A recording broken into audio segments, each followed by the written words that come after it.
En esta ocasión hemos llegado a la ciudad de San Petersburgo, una ciudad muy atractiva para los amantes de la arquitectura, del teatro, de los museos. Pero ¿sabían ustedes que esta ciudad también es muy atractiva para los aficionados a las historias de terror? Oh, sí, aquí los cazafantasmas tendrían muchísimo trabajo. En esta ocasión les mostraré algunos de los lugares más misteriosos de la ciudad de San Petersburgo. ¡Vámonos!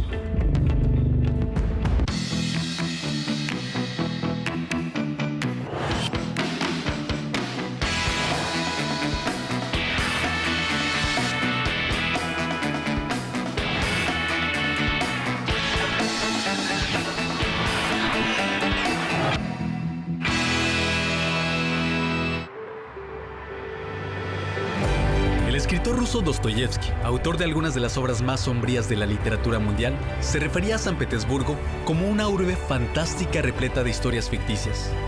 Y aunque a la luz del día no parezca lúgubre o tenebrosa y menos habitada por fantasmas, esta ciudad efectivamente se ha llenado de leyendas e historias místicas desde su fundación a principios del siglo XVIII. Sin duda, una de las figuras más enigmáticas de la ciudad de San Petersburgo fue Grigori Rasputin. Es el diablo mismo en persona, es un ángel, es un charlatán, es el segundo hombre más importante de la corte. Así de contradictorias eran las opiniones que este hombre generaba en sus contemporáneos. Cuentan que el espíritu de Rasputin aún deambula por la ciudad y que se le ha visto justamente por aquí.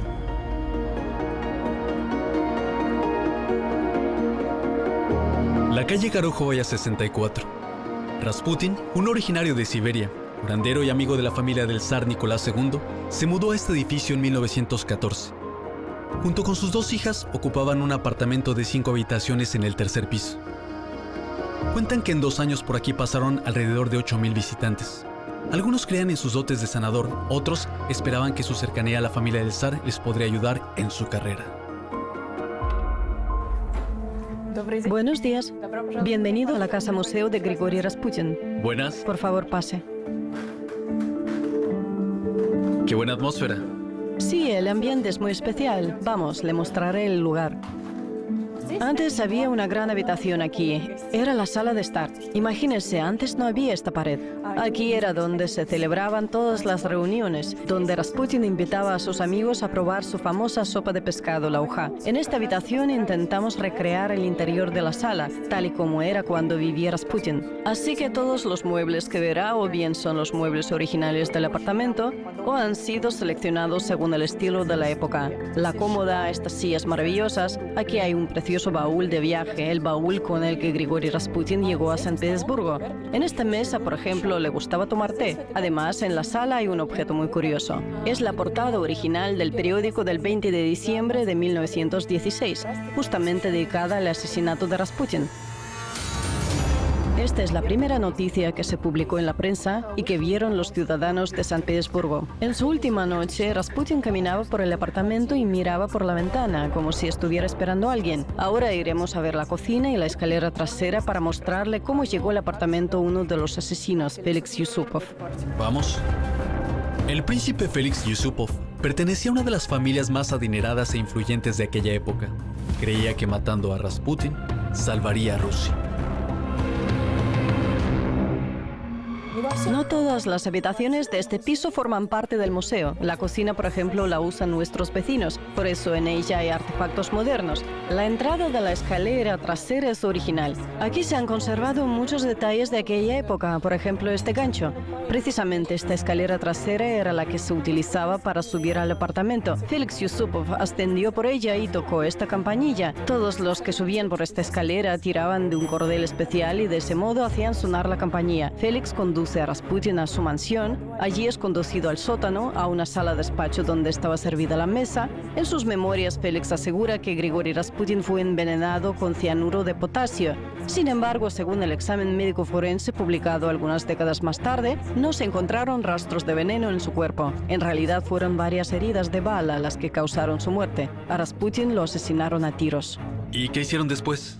Naturalmente había que esconder el cuerpo, así que los conspiradores envolvieron a Grigori en una alfombra, lo metieron en un coche, lo llevaron lejos del centro de San Petersburgo y allí desde el parapeto de un puente arrojaron su cuerpo a uno de los agujeros en el hielo que usaban las lavanderas para lavar en el río. Varios días después, el cadáver fue hallado sobre el hielo de un canal de San Petersburgo. Se extendió por la ciudad el rumor de que, incluso herido, Rasputin había sobrevivido, pudo salir del agua e incluso desplazarse cierta distancia a rastras, y de que había muerto solo por el intenso frío, o incluso que ni siquiera había muerto. ¿Es cierto que puede haber algún tipo de fenómeno paranormal aquí? Personalmente no he notado nada inusual, pero teníamos un vecino, Alexander, que afirmaba haber visto varias veces la sombra de Rasputin junto a la ventana de la cocina. Muchos visitantes dicen que aquí hay un ambiente especial. Cuando uno va por los pasillos oscuros, se percibe algo de eso.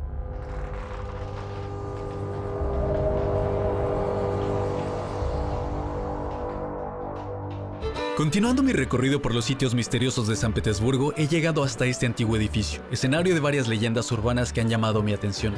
No sé qué tan cierto sea todo lo que cuentan sobre este lugar, pero hay algo que se puede decir con certeza. Al entrar te sumerges en un ambiente de otra época, como si hubieras viajado en el tiempo. Hola. Hola, me alegro de verle en la farmacia más antigua de las que todavía existen en San Petersburgo. En la isla Vasilievsky, a principios del siglo XVIII, había farmacias alemanas. Estaban situadas en la séptima línea, la calle de los farmacéuticos alemanes, también llamados alquimistas. A partir de 1848 empieza la historia de la dinastía de los Pell. La familia Pell empleó un enfoque técnico y científico en su farmacia. Fueron los primeros en Rusia en producir medicamentos en forma de pastillas y gránulos. Introdujeron la dosificación estricta de los fármacos e inventaron la tecnología de producción de viales o ampollas herméticas para soluciones estériles inyectables. Su farmacia era el proveedor oficial de la corte imperial. Eric, aquí puede ver lo que se vendía en las farmacias de aquel entonces. Los frascos son de ahora, pero llevan etiquetas que son réplicas de las originales. Por ejemplo, el vino de hierro, que es el vino de Crimea macerado en limaduras de hierro. ¿Y para qué sirve? Si tiene anemia, se toma para aumentar el nivel de hemoglobina. La sensación es como si lamieras un tubo de hierro y lo acompañaras con un vino ácido. Sin embargo, hacía efecto. Aquí tenemos cucarachas negras en polvo que curaban la ascitis. Aquí, pomada amarilla de mercurio. En aquel entonces, el mercurio se usaba para tratar muchas enfermedades. Era el desinfectante de la época. Dígame, ¿de dónde nacen tantos mitos o tanto misticismo acerca de esta farmacia? Si todo lo que oigo son términos científicos y todo tiene cierta lógica. Es que los Pell abrieron aquí un laboratorio químico. Para ello había que disponer de un tubo de ventilación. Simplemente imaginen una chimenea de 22 metros ubicada al lado de un edificio de 2 plantas de la que sale humo de diferentes colores. Por eso la gente empezó a decir que seguramente allí de noche se hacía brujería, que de día se dedicaban al comercio y de noche a la brujería. Ahora bajaremos al lugar donde realizaban su brujería. Claro, vamos a verlo.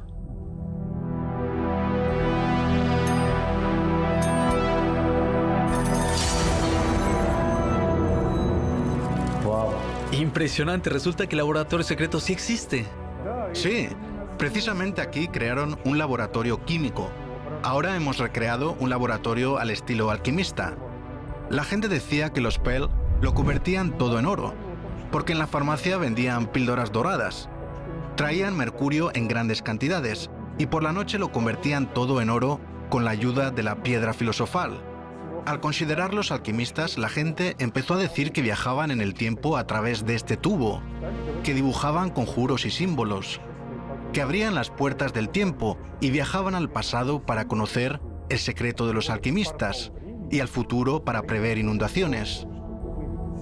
Todo el mundo se sorprendía de que cuando había una inundación en San Petersburgo, mientras todo el mundo calculaba los daños, a los Pell no les pasaba nada, ya que lo habían guardado todo en la segunda planta. Y había otra leyenda todavía, la de los grifos. La gente empezó a decir que aquí se oían gritos y que probablemente los Pell cruzaban diferentes especies para criar grifos. Los grifos son leones con alas que unen la tierra y el cielo y vigilan diferentes riquezas, yacimientos de oro y tesoros. Incluso la policía recibió una denuncia sugiriendo que se investigara a los Pell. Vinieron 2 alguaciles que inspeccionaron todo el barrio y presentaron un documento que declaraba no haber encontrado grifos durante la inspección, pero la gente empezó a creer incluso más en su existencia.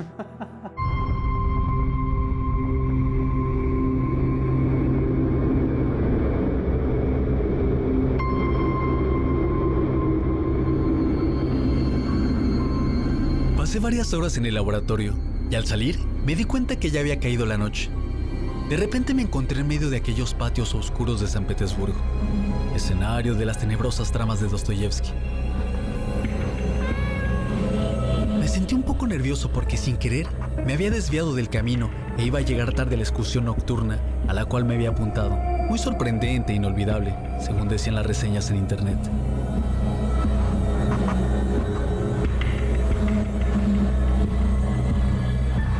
Comenzaba a impacientarme, cuando de repente... Eric.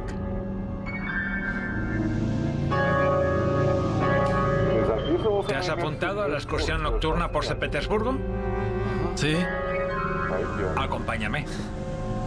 sí, por favor, usted primero.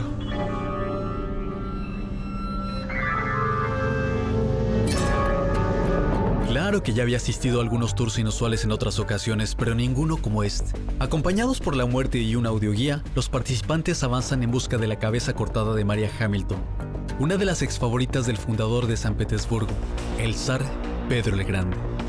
De paso conocen unas historias de fantasmas de San Petersburgo y hasta se encuentran con algunos personajes de las leyendas urbanas. Oiga, muerte, ¿por qué en San Petersburgo hay tantas historias sobre fantasmas y espectros? Me parece que hay incluso más historias de esas que en Moscú. En 1666 se produjo un cisma en la Iglesia Ortodoxa y la gente se puso a esperar la llegada del Anticristo, ya que en el calendario aparecía ese número diabólico, el 666. Poco tiempo después nació el futuro zar, Pedro el Grande, y el pueblo ya no lo asoció con el Anticristo.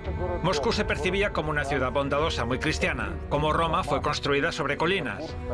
San Petersburgo, por el contrario, se levantó en un terreno bajo y pantanoso, y fue fundado por Pedro el Grande, el malvado, el zar anticristo. Por eso, desde los orígenes de la ciudad aparecieron muchas leyendas terroríficas.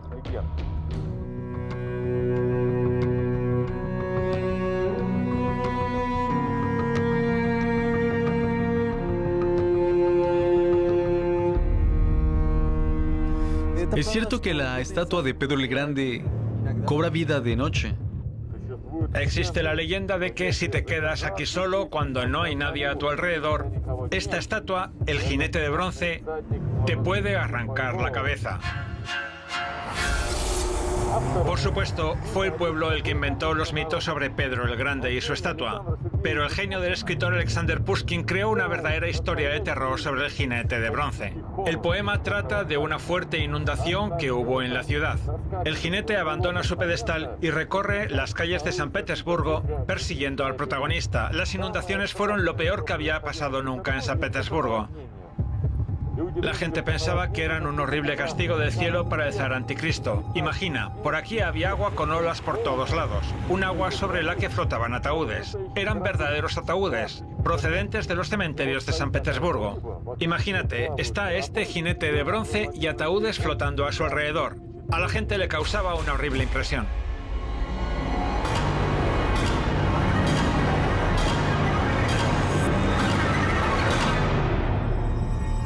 Si quieren conocer un San Petersburgo místico, no puede faltar un recorrido nocturno por su centro histórico.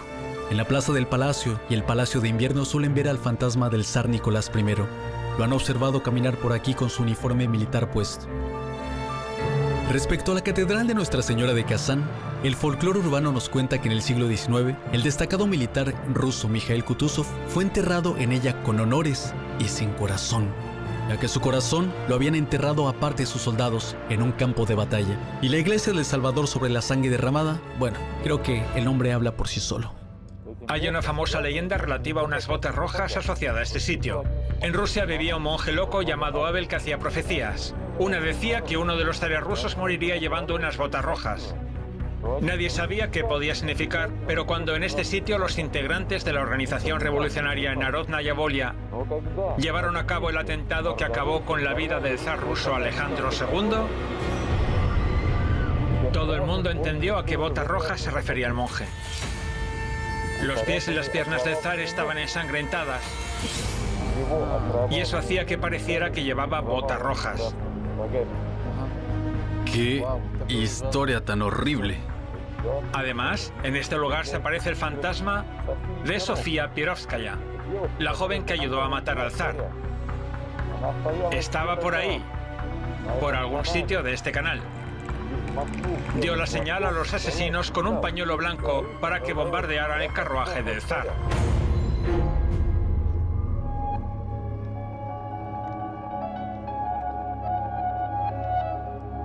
Si alguien ve al fantasma haciendo señales con un pañuelo blanco, eso significa que algo terrible pasará en San Petersburgo.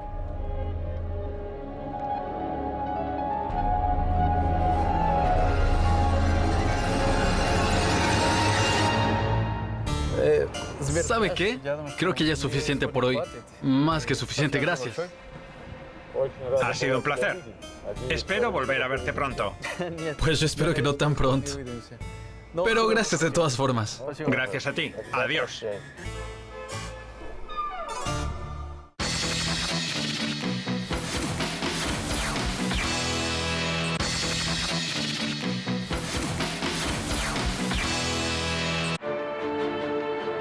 Uno de los edificios más notables de San Petersburgo es el Castillo Mikhailovsky.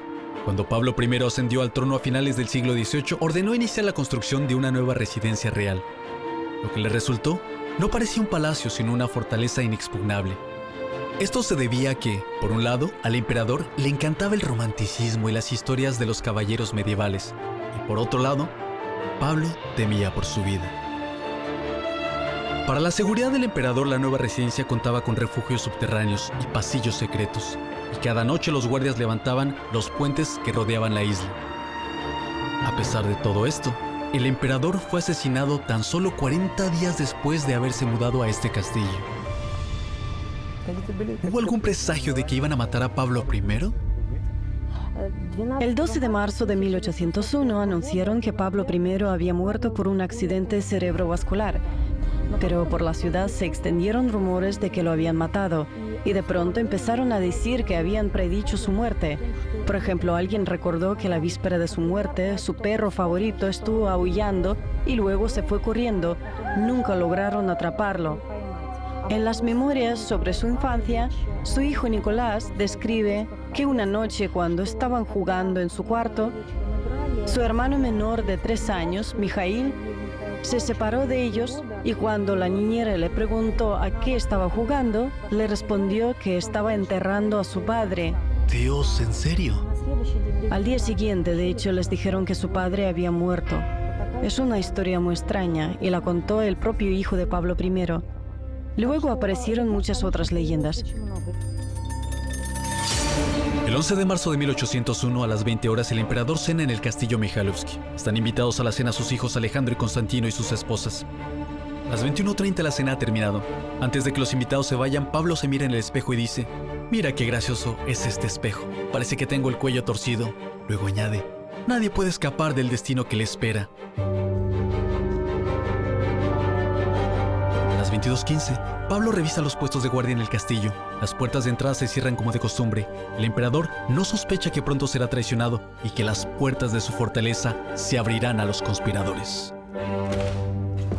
Entramos en la sala donde ocurrió la tragedia y mataron a Pablo I. Para visualizar cómo era hace más de 200 años, en la época del emperador, vamos a recurrir a la imaginación. Quitaremos todos los paneles de madera, pintaremos las paredes de blanco y colgaremos numerosos cuadros, en su mayoría de paisajes marinos. Aquí había también una alfombra, un escritorio grande de caoba y un espejo situado entre las ventanas que reflejaba los biombos detrás de los cuales estaba su cama. Pablo I solía acostarse a las 11 de la noche y los conspiradores lo sabían.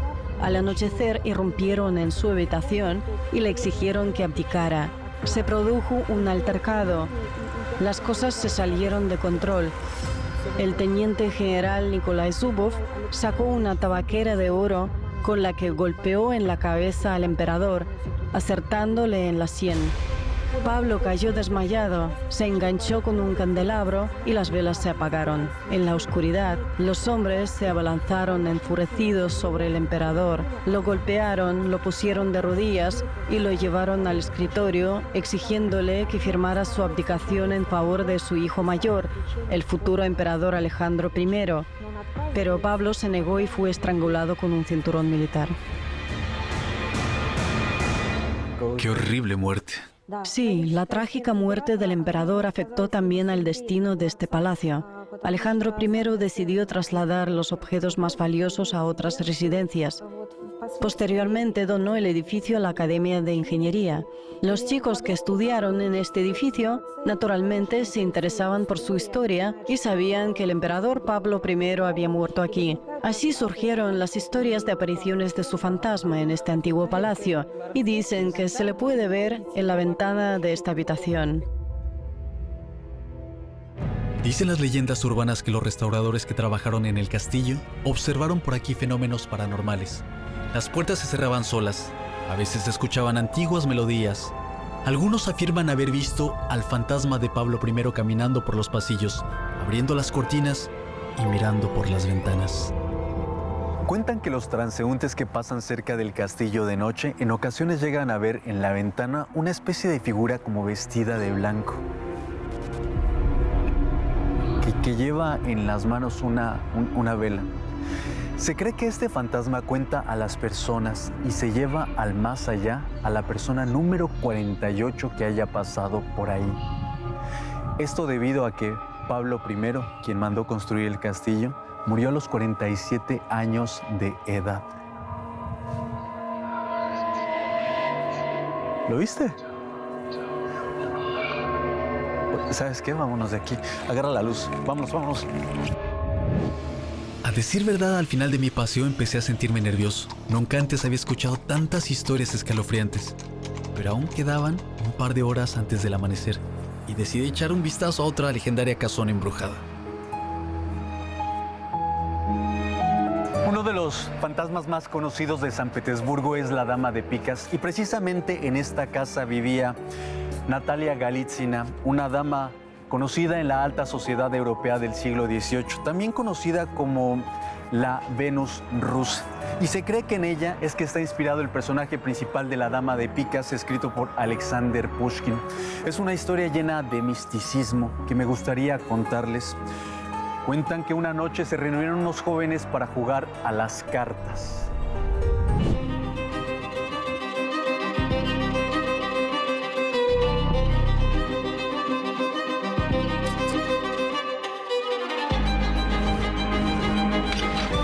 Para compartir con ustedes la dramática historia de la Dama de Picas, acudí a una puesta de escena bastante inusual. Es la primera ópera inmersiva donde la acción pasa literalmente al alcance de tu mano, en ocasiones con la participación de los espectadores.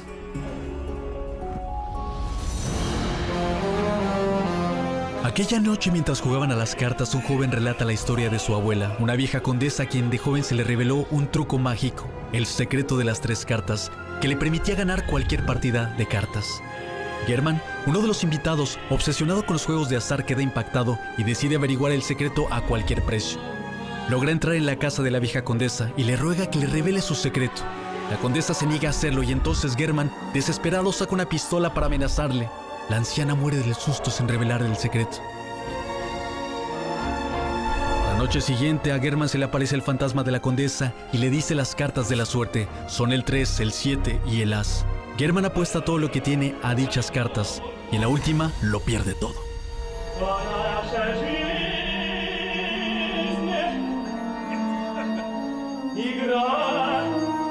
Cuando se muestran las cartas en el lugar del as, descubre a la Dama de Picas que le guiña un ojo. Y Germán se aterroriza al notar su parecido con la vieja condesa. El pobre hombre termina su vida en un manicomio. Vaya historia de terror. Cuentan además que las personas que vivieron en la casa de la condesa después de su muerte tuvieron un final desafortunado. Y créanlo o no, en la casa de enfrente murió Piotr Tchaikovsky después de haber escrito su ópera La Dama de Picas. Cuando los primeros rayos del sol alcanzan el horizonte, la ciudad cambia de nuevo y aparece en todo su esplendor. Luce con sus palacios, monumentos y catedrales, y nada nos recuerda las oscuras historias del pasado. Bueno, casi nada. Amigos, aunque ustedes no sean aficionados a las historias de fantasmas ni crean en el más allá, espero que mi recorrido por San Petersburgo les haya gustado.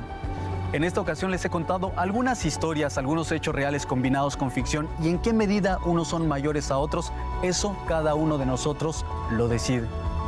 Lo que sí es cierto es que he llegado a la conclusión de que sin estas historias creo que la vida sería un poco más aburrida.